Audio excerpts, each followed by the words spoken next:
Hello friends, स्वागत आहे तुम्हा सर्वांचे पुन्हा एकदा आपल्या आवडत्या यूट्यूब चॅनलवर, ज्याचे नाव आहे सफर में है जिंदगी।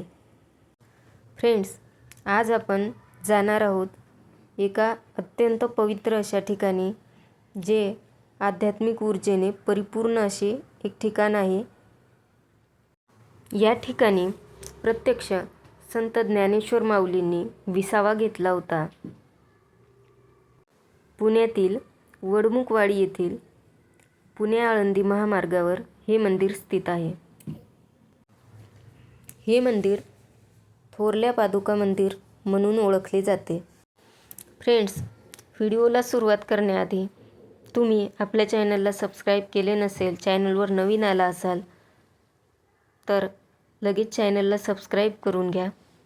आम्ही देत असलेली माहिती तुम्हाला कशी वाटते ते कमेंट बॉक्समध्ये नक्की सांगा आणि व्हिडिओ आवडल्यास व्हिडिओला लाईक करा।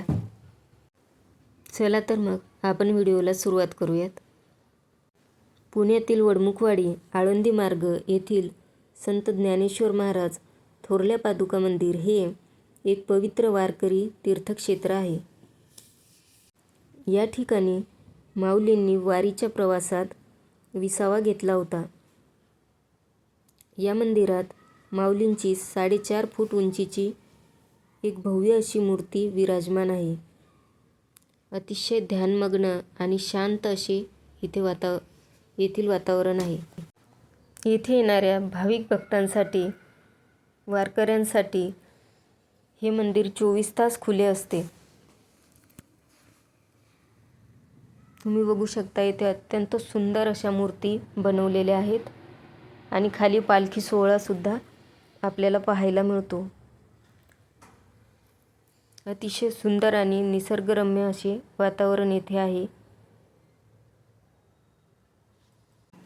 संत ज्ञानेश्वर महाराज पंढरपूरला वारीला जात असताना ज्या ठिकाणी थांबले होते, त्या पवित्र जागेवर हे मंदिर बांधण्यात आलेले आहे। वारीच्या काळात येथे पालखी सोहळ्याचे भव्य स्वागत केले जाते आणि पादुकांची महापूजा केली जाते। हे स्थान अत्यंत शांत आणि आध्यात्मिक ऊर्जा देणारे आहे।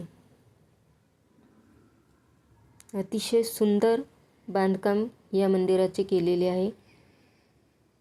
तुम्ही या ठिकाणी नक्की भेट द्या। येथे आपल्याला अलीकडेच दत्तगुरूंचे मंदिर पाहायला मिळते। तसेच सोबत हनुमंतरायाचे सुद्धा एक छोटेसे मंदिर आहे। दत्तगुरूंचे दर्शन घेऊन आपण हनुमंतरायांचे दर्शन घेतले आहे आणि आता आपण संत ज्ञानेश्वर महाराजांच्या मंदिराकडे जाणार आहोत। तुम्ही मंदिर परिसर बघू शकता। येथे स्वच्छतेची विशेष काळजी घेतली जाते। येथे येणाऱ्या भाविकांसाठी हे मंदिर 24 तास खुले असते। या ठिकाणी येणारे भाविकगण येथे आध्यात्मिक ऊर्जेचा अनुभव करतात। अतिशय शांत आणि आध्यात्मिक ऊर्जेने परिपूर्ण वातावरण आपल्याला येथे अनुभवायला मिळते। या मंदिरामध्ये 4.5 फूट उंचीची माऊलींची मूर्ती आहे आणि त्यासोबतच विठ्ठल रखुमाईच्या सुद्धा मूर्ती आहेत। एक अतिशय उंच ध्वजही या मंदिराच्या परिसरात आपल्याला पाहायला मिळतो। फ्रेंड्स, तुम्हाला हा व्हिडिओ कसा वाटला ते कमेंट बॉक्समध्ये नक्की सांगा आणि चॅनलला सबस्क्राईब करा। थँक्यू।